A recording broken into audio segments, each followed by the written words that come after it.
Welcome to another Calvary Baltimore B-Side with our senior pastor Josh Plantholt.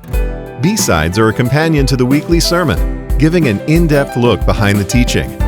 Now, with running commentary to complement this week's sermon, here's Pastor Josh. Welcome to B-Sides.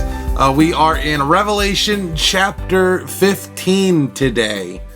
And we are looking at verse 4. And just so you guys know, the more verses we cover on a Sunday, the more I have to share. And the less verses we share on Sunday, the less I have to share. So today won't be a long one, that's for sure. So let's hop right in here. Revelation chapter 15. We're going to start at verse 1, and of course our focal point for today will be verse 4. So let's get a running start. Revelation 15:1. Then I saw another sign in heaven, great and amazing. 7 angels with 7 plagues, which are the last, for with them the wrath of God is finished. And I saw what happened to be a sea of glass mingled with fire, and also those who had conquered the beast and its image and the number of its name. Something I didn't catch before all this is that there are 3 things that the believers here that seem to have gone through the Great Tribulation, now this could also include us, but it seems to be those through the Great Tribulation, that they have conquered 3 things. 3 things mentioned here, and of course Revelation loves 3s and 7s. They conquered, first, the beast, second, its image, and third, the number of its name. So there's 3 things the conqueror here had to overcome. The beast, which from the context seems to be the Antichrist and his ministry. The next would be the event of the statue, its image. If you remember, when the statue came, it demanded that all would receive the mark of the beast, and those who refused would be martyred. So this is an event in which a martyrdom will rise sharply. And then thirdly, the number of its name. And the number here is connected to a monetary system that no one can buy or sell outside of the system. So that seems to be the 3 things that these people have overcome.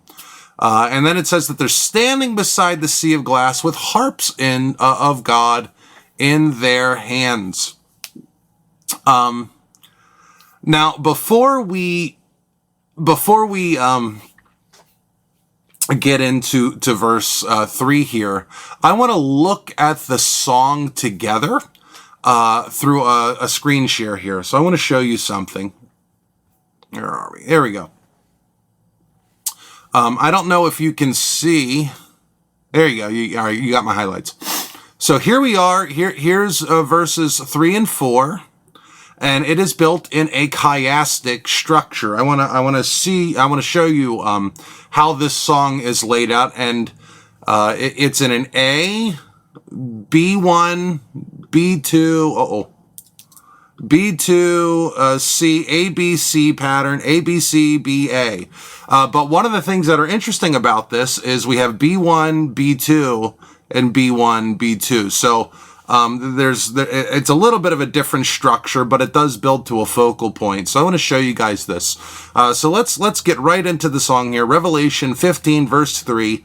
Great and amazing are your deeds, O Lord, Kurios, God, Theos, Almighty, Pantocrator.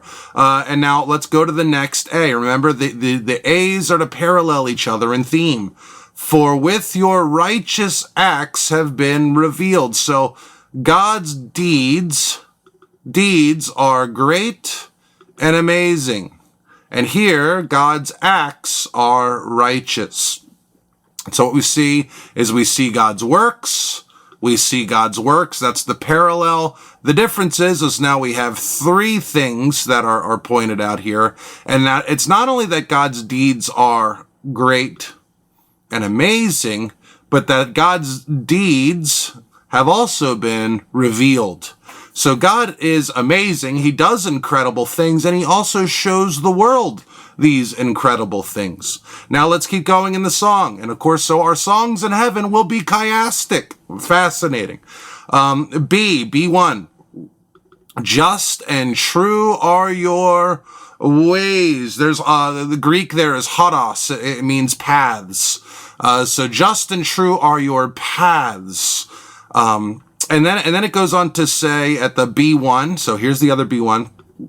For you alone are holy. So there are the three attributes of God. He is just, he is true, and he is holy. We have another three here. And it's not just that God is just and true and holy, and so are his ways just, true, and separate. His ways are not our ways. They are separate in nature.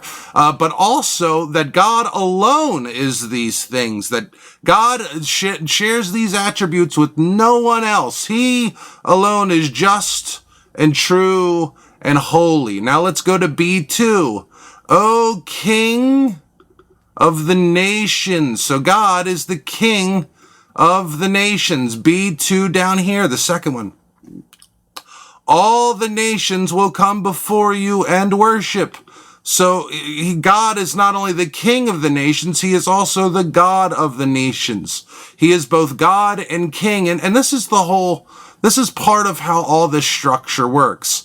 It's not that God is in the business of repeating himself just to repeat. He often, when we have the first A, the second A is going to build upon the themes placed in the first one. So God has amazing and great deeds, and he reveals them.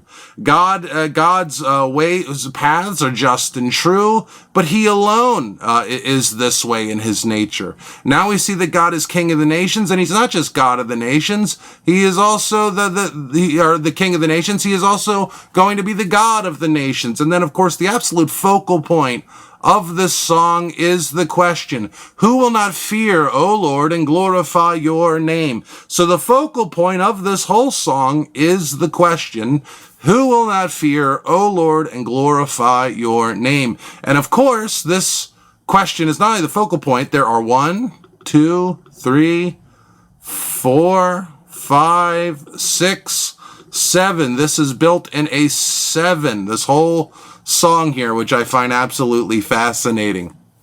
That the center point of this song is the question. And one of the reasons why structures matter so much are because when I came to this text to study, and I saw the chiastic structure, it was God's way of underlining and highlighting where the focal point needed to be. And so, as a minister, a preacher, a herald of the gospel, I put the focal point where God puts the focal point. And my belief and my trust is that if I emphasize what God emphasizes, he will honor it. So structures matter a great deal to me and should to us. And in heaven, it's going to matter because we're going to sing structurally. So these things do matter to God. At the end of verse 3, I don't know if you have a Bible in front of you, but verse 3 ends, O King of the nations. Now, last week we didn't get to talk too much about this, so it spilled into this week a little bit, that God is the King of the nations. And I was thinking about this. Here are God's people from all over the globe, from every tribe, every tongue, language, and nations and people, standing beside this sea of glass, singing of God's kingship over the nations. And it had me thinking, when the believer gets up into heaven, and, we're going to be in heaven one day, and we're going to be able to communicate with one another. We're not standing in front of God singing songs forever and ever and ever. I mean, we are, but there's also a city that we live in. Why would God make a city that we were never meant to go and enjoy? So, don't think about heaven as one giant worship session. I mean, of course, it's going to be filled with worship, as it should be.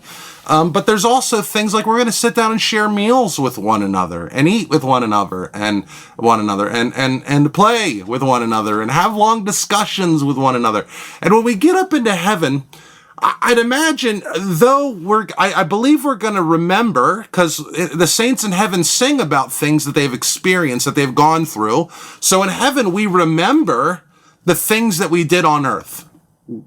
though we're going to be given renewed minds in the sense that the things that have been wronged, that we've been wronged, won't bother us. We'll have the right framework to look at those things. We won't have anxiety and depression over the things that have happened to us, but we will, it seems, remember those things.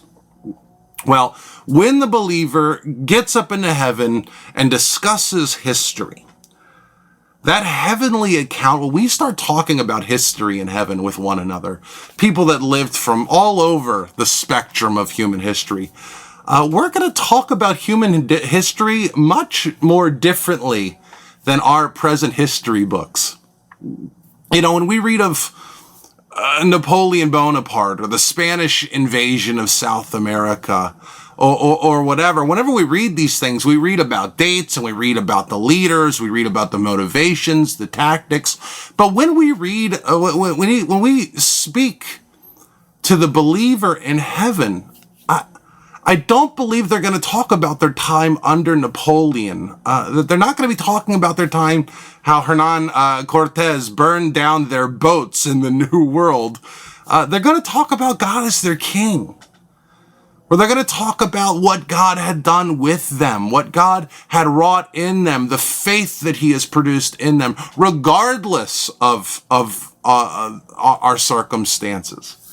You know, in heaven, we're going to look beyond our earthly rulers, our earthly conditions, and finally begin to understand the depths of God's sovereignty. That he is the king, and not only of all nations from a particular time, but the king of all nations from every time period.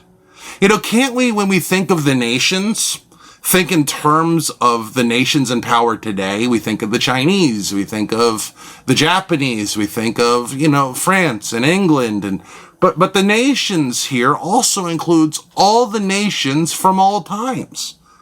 So in heaven, America will be represented, but America will be represented from people today and from people from the Revolutionary War that died of a musket bullet.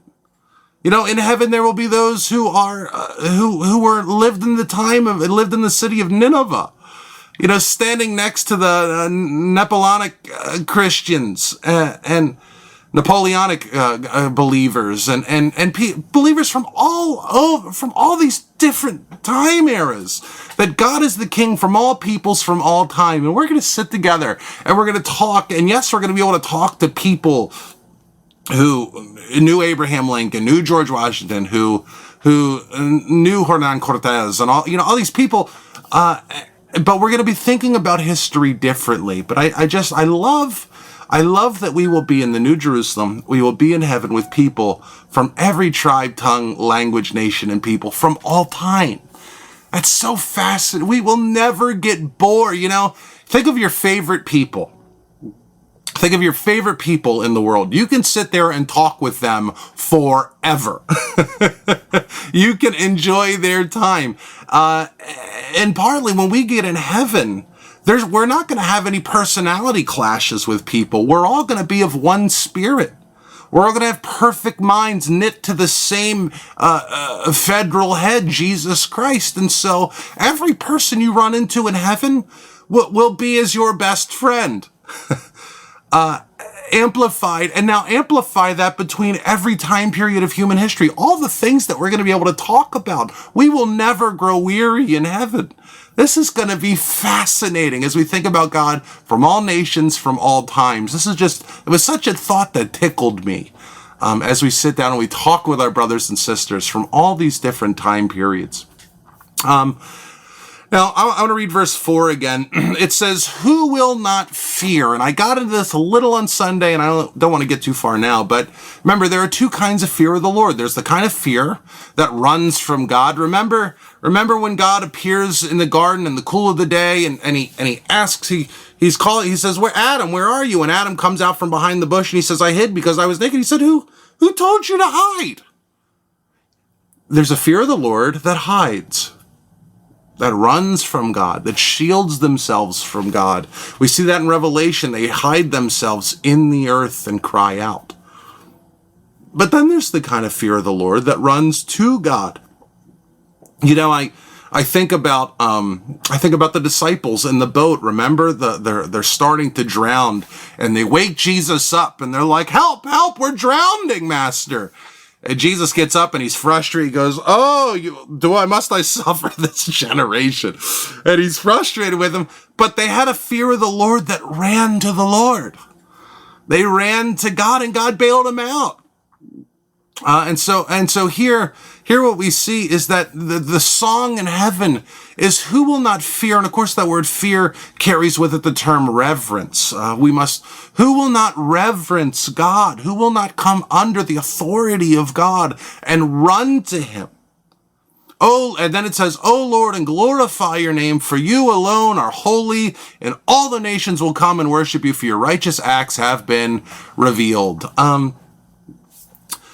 So there's some discussion in some of the theological works here that seems to be built upon Revelation chapter 5 as well as Exodus 15, which is, of course, the Song of the Lamb and the Song of Moses. However, in the background here seems to possibly be Psalm 98.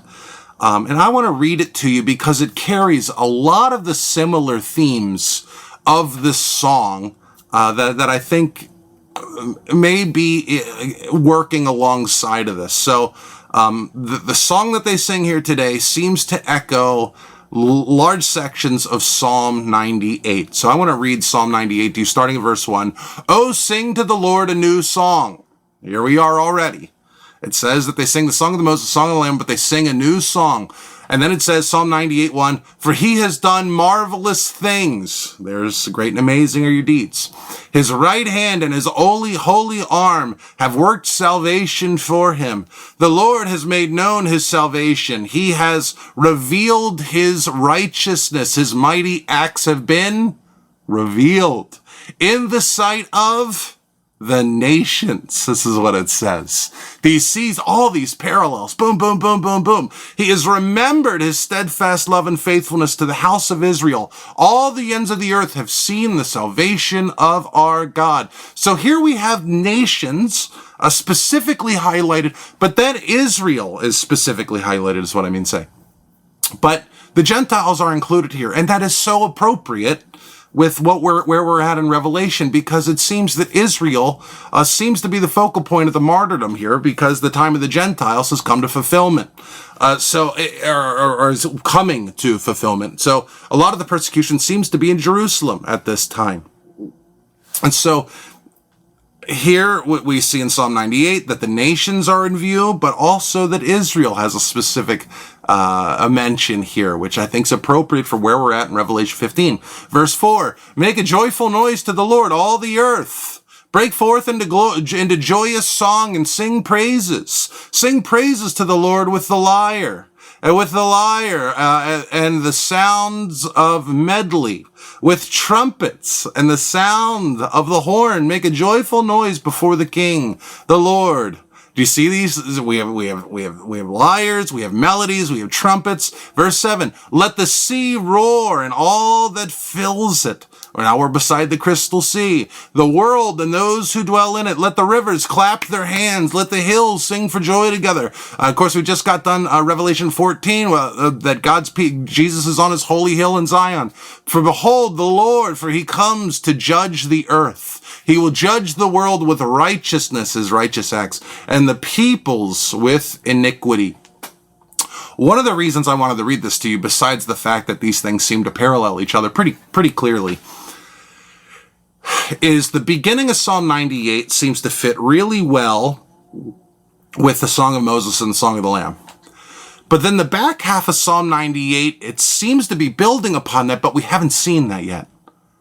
Now, if Psalm 98 is in view, which I believe it is, it then gives us a clue as to where we're going next. Psalm 98 ends with basically the peoples need to bow down and worship God. And if they don't, the Lord is coming to judge the earth. He will judge the world with righteousness and the peoples with iniquity. That is exactly where this book is now going. that as soon as we cross into Revelation chapter 16, we are going to see boom, boom, boom, boom, boom. These 7 bowls of God's wrath are going to start being poured out. And this is exactly how the structure of Revelation is going, of course, as it parallels Psalm 98. So I think Psalm 98 is in the background here, something maybe to meditate on. But again, this song, as it connects Psalm 98, is a clue. It's a clue that people need to heed the question of the song, who will not fear and glorify God? Because if they do not heed this question, if they do not come and bow the knee to God as King and God, then they are about to come under judgment, and judgment is coming. And so the world better get their act together. Well, that's it. That's all we got. We've been doing this for 25 minutes. I can't even believe it lasted that long. Well, there we go. Also, fun shout out before we pray. This shirt I have had since I was 14 years old. So it's 21 years old. It's got a giant hole in the arm. My wife does not like this shirt very much. My sleeves are all ripped up, but boy, it's comfy. Anyways, maybe you get a kick out of that. Let's pray, huh? God, we love you. We praise you. We thank you. We ask that you be with us and you protect us and you strengthen us. We ask that you would guide and direct our paths, for they are just and they are true. God, we thank you for your holiness. Help us to be holy as you are holy. Help us to regard your name as holy. Help us to desire to see your name be magnified. Not only to the ends of the earth, God, but also to our little worlds and our families and our friend groups and our workplaces. God, help us to lift up and magnify you always. And in Jesus' name, we love you and we adore you. Grow us in love and adoration. Amen. I love you guys so much. I'll see you Sunday. Bye. Thanks for joining us for this Calvary Baltimore B-Side. If you'd like to get in touch or come visit us at Calvary Baltimore, our website is calvarychapelbaltimore.org. You can email us at calvary.faithlife@gmail.com. We'd love to hear from you. If you've been blessed by today's teaching and would like to donate to the work that God is doing through Calvary Baltimore, go to our website at calvarychapelbaltimore.org and click Donate Now. Until next time, as Pastor Josh says, study the Word, to live the Word, to share the Word. And join us again for the next Calvary Baltimore B-Side.